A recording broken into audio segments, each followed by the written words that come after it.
বলছে যে এরকমভাবে ভয়ানক অ্যাক্সিডেন্ট হলে নাকি গাড়ি নাকি এয়ারব্যাগ নাকি খোলে না। তো চলো দেখাচ্ছি এর এয়ারব্যাগ কীভাবে খুলেছে, তোমাদেরকে দেখাচ্ছি।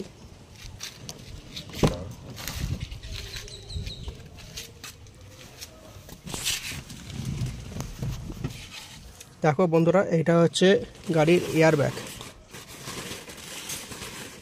জরুরি অবস্থায় এয়ারব্যাগ খোলে, এইটা তার প্রমাণ।